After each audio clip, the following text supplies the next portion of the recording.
Coucou mes puces, so let us talk about under eye highlighting. I don't know what I've called this video because I don't know if there's like a specific word I want to call this product. It is late at night. It's just going to be one of those videos.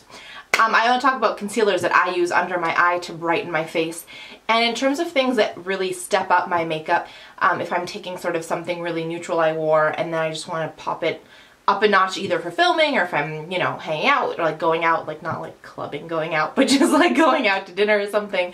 An easy step that I love to take that really just boosts my makeup from like a natural to more glam look is an under eye highlight. And so what I do is I'll take a concealer in that like upside down triangle shape underneath my eyes, blend it out, set it with a powder, and I'm good to go.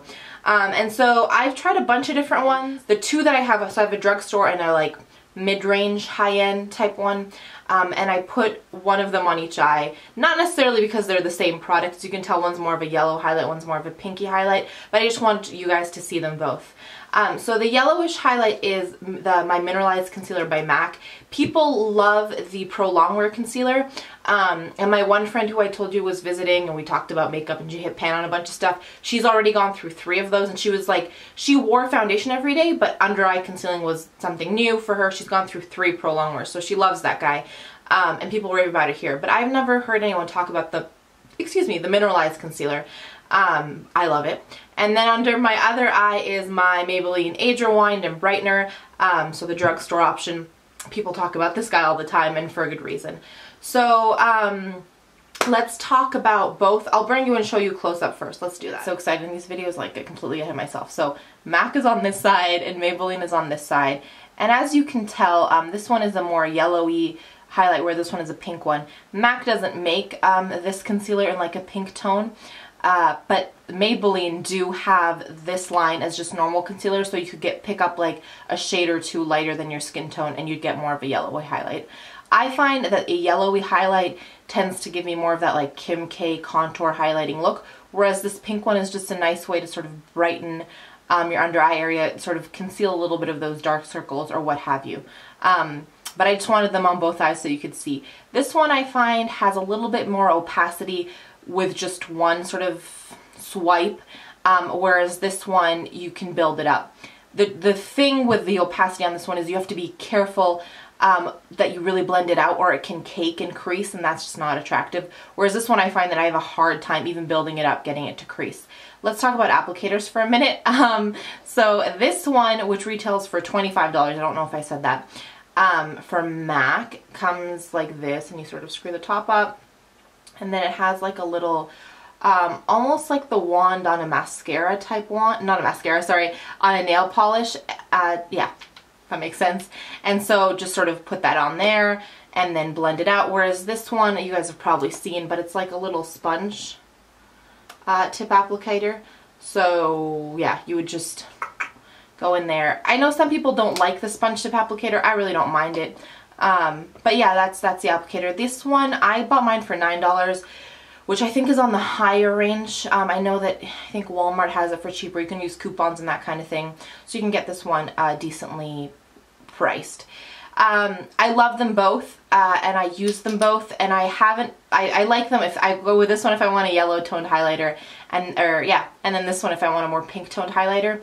I think probably because this one is almost twice as much as this one, I think when I run out of this guy, I'll probably just go for the lighter shade of this one. I don't think it's necessarily worth that much more. The only place where this guy really wins out over this one is if you do have really, really dry under eye areas, this guy will be great. This one isn't necessarily drying, but it's not hydrating either. This one is hydrating.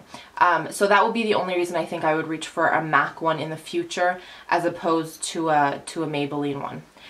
The brush I love to use to blend these guys in, and I find that the right brush really makes a difference in helping it not crease. I use this, which is dirty because I just used it, Blend a Hand brush from The Balm. I know Sigma makes a similar shaped one.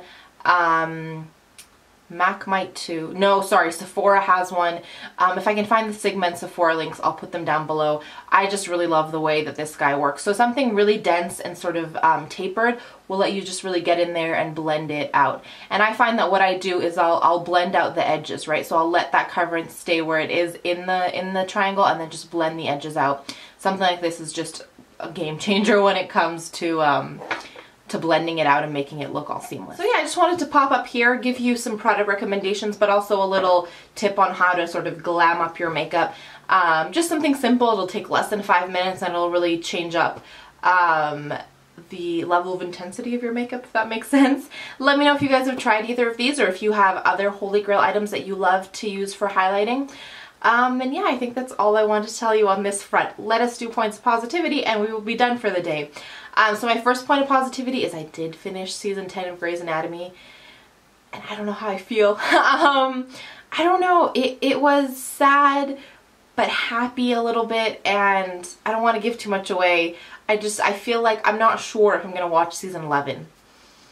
Yeah, I feel like it was nice to follow the storyline till the end, but it almost doesn't seem like Grey's anymore. I don't know. Anyways, I'm trying not to give too much away, but yeah, so it was nice that I finished it, and I almost feel like I have a sense of closure in some ways. So that was still something fun that I did. My second point of positivity is my sister and I went on a bit of a road trip. We went out to brunch out in the countryside, so we got a nice drive-in, some yummy food. It was just really excellent, and definitely left me feeling very happy to get to spend that quality time with her. And then my third point of positivity is this new lipstick. So this is the Rihanna, if I can find it. Viva Glam 2, right?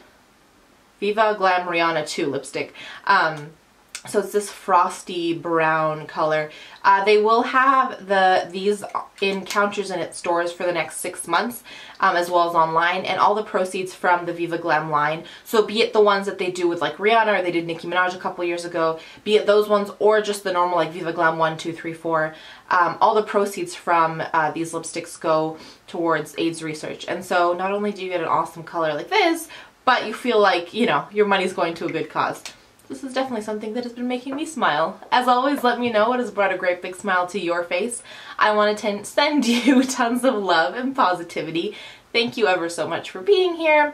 And as always, just want to remind you that life is just too short to wear boring lipstick. Bye guys.